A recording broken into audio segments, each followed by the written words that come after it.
अस्सलाम वालेकुम, I am Marian. Welcome to MR K work Facebook and YouTube channel. कैसे हैं आप सब? फाइनली उस केस का फैसला आ गया जो कि आसिफ अली जरदारी ने 2011 में एक सरदादी रेफरेंस दायर किया था सुप्रीम कोर्ट में, और उन्होंने कहा था कि जो भुट्टो केस है उसको रीओपन किया जाए। और उस केस के ऊपर समातें हुई, जो भुट्टो फांसी केस था उस हवाले से काफ़ी समातें हुई। 2012 जो है उसमें उसके बाद से कोई समात नहीं हुई और ये केस बंद हो गया था। दोबारा से ये केस रीओपन हुआ और अब के जो चीफ जस्टिस हैं, जस्टिस गाजी फायसीजा ने की सरबराही में 9 रुकनी लार्जर बेंच ने इस केस पे दोबारा से रीओपन करके इसकी समातें की हैं। और जो समातें की वो फाइनली, क्योंकि 12 साल का कैप था, 12 साल के कैप के बाद ये केस दोबारा से 2012 के बाद जो लास्ट समात हुई थी 2012 में हुई थी, उसके बाद से अब ये केस ओपन हुआ। और ओपन होने के बाद, रीओपन होने के बाद ये केस इस पे जो जस्टिस गाजी फायसीजा है उनने 9 रुकनी लार्जर बेंच बैठा और इस पे दलाइल हुए, इस पे समातें हुई। और इसके बाद फाइनली 4 जो मार्च है उसको ये फैसला जो है वो महफूज कर लिया गया। भुट्टो कत्ल केस या भुट्टो जो फांसी केस है उसका फैसला महफूज कर लिया और आज 6 मार्च 2024 को इस केस का फैसला सुना दिया गया है। मुख्तसर फैसला सुनाया है और फैसला जो है वो उसकी डिटेल्स कुछ यूँ है कि सुप्रीम कोर्ट ने साबिक वज़ीर-ए-आज़म जुल्फ़िकार अली भुट्टो ज़रदारी रेफरेंस पर राय सुना दी है। अदालती उज़्मा ने करार दिया कि जुल्फ़िकार अली भुट्टो को आइन के मुताबिक मुनसिफाना ट्रायल नहीं मिला और उनके खिलाफ मुकदमा कानून के मुताबिक नहीं चलाया गया।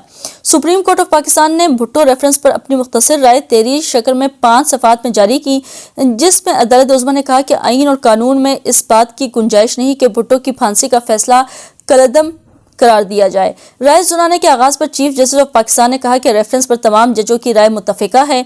चीफ जस्टिस पाकिस्तान गाजी फायसीजा की सरबराही में, जैसे कि मैंने बताया कि 9 रुकनी लार्जर बेंच ने जुल्फ़िकार अली भुट्टो की फांसी के खिलाफ सरदादी जो रेफरेंस था उस पर 12 साल के बाद अपनी राय आज सुनाई है 6 मार्च 2024 को। चीफ जस्टिस ने कहा कि केस के फैसले को बदल नहीं सकते, फेयर ट्रायल में खामियों की निशानदेही कर सकते हैं। जुल्फ़िकार अली भुट्टो का ट्रायल कानून के मुताबिक नहीं था। चीफ जस्टिस ने कहा कि रेफरेंस में 5 सवाल उठाए गए। सवाल यह है कि फेयर ट्रायल मिला या नहीं। जुल्फ़िकार भुट्टो को फेयर ट्रायल का मौका नहीं मिला। सदारती रेफरेंस किसी और हुकूमत ने वापस नहीं लिया। हम जजेस पाबंद है कि कानून के मुताबिक फैसला करें। जजेस बिला तफरीक फैसला करते हैं। अदलिया में खुद एहतसाबी होनी चाहिए।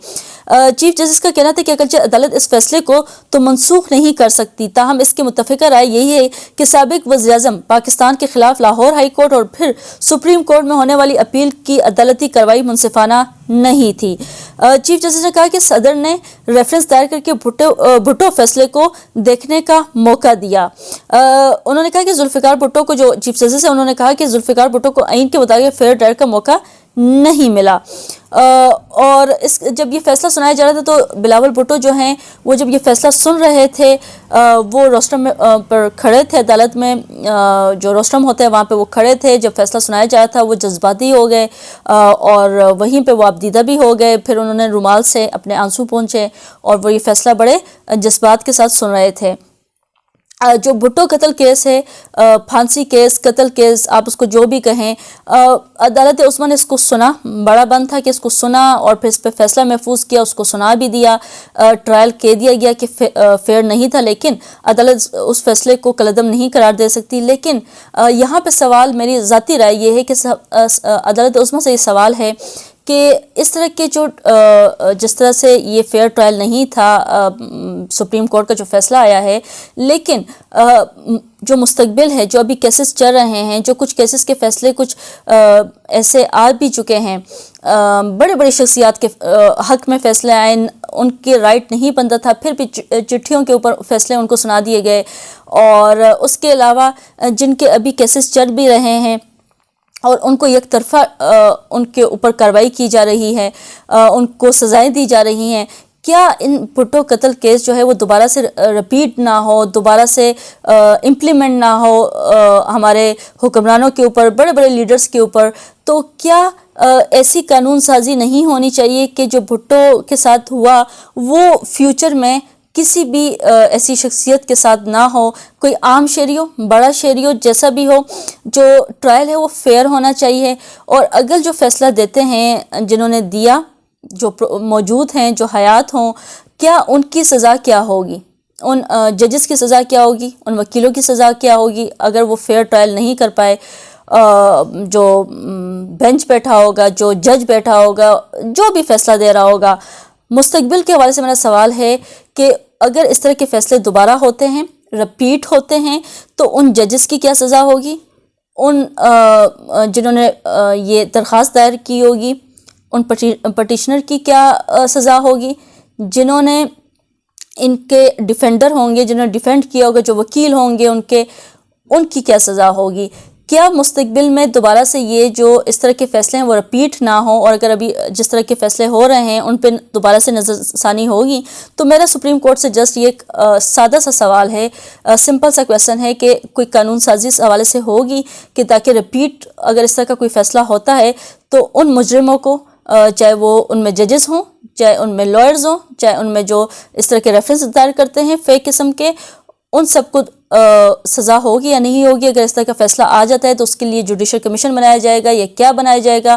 جو بھی قانونی طور پہ ہوتا ہے اس حوالے سے کیا سزا ہوگی؟ خیر، یہ ایک سادہ سا سوال یہاں پہ چھوڑ کے جا رہی ہوں.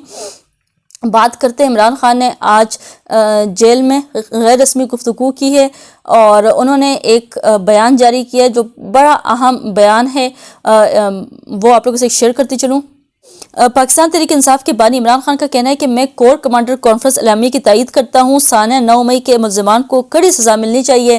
اڈیالہ جیل میں صحافیوں سے غیر رسمی گفتگو کرتے ہوئے عمران خان نے کہا کہ فوٹیجز کے ذریعے 9 مئی میں ملوث ملزمان کا تعین ہونا چاہیے. کیپٹل ہل حملے میں سی سی ٹی وی سے لوگوں کو پکڑا گیا تھا. انہوں نے کہا کہ سانحہ 9 مئی پر ابھی تک جوڈیشل کمیشن کیوں نہیں بنایا گیا؟ انہوں نے کویسچن مارک اٹھایا ہے. سانحہ 9 مئی کے آزادانہ انکوائری میں کسی کی دلچسپی نہیں. بانی پی ٹی آئی نے کہا کہ میں کہتا ہوں 9 مئی والوں کو سزا دیں. ان کا کہنا تھا کہ الیکشن میں دھاندلی الیکشن کمیشن نے کی ہے، الیکشن میں جیتنے والوں کو پتہ ہے کہ دھاندلی ہوئی ہے. انہوں نے مزید کہا کہ مخصوص نشستیں نہ دے کر جمہوریت کی نفی کی گئی ہے. عمران خان صحیح کہہ رہے ہیں کہ اگر ٹرائل کرنا ہے تو جوڈیشل کمیشن بنائے اور 9 مئی کے جو ملوث ملزمان ہیں ان کو سی سی ٹی وی فوٹیج کے ذریعے سامنے لایا جائے. یہ ایک عمران خان کی بڑی امپورٹنٹ اسٹیٹمنٹ تھی اور بڑی اہم اسٹیٹمنٹ تھی 9 مئی کے حوالے سے. آج کی ویلاگ سے اتنا ہی. آپ لوگ سے ایک نئی ویلاگ میں دوبارہ سے ملاقات ہوگی. میرے چینل کو سبسکرائب کر دیں، بیل آئیکن پہ کلک کر دیں اور جتنی بھی ویڈیوز دیکھتے ہیں اس کو لائک، شیئر اور کمنٹ سیکشن میں اپنا فیڈ بیک مست دے دیا کریں. آپ لوگوں سے پھر ملاقات ہوگی. انٹل دین، اللہ حافظ.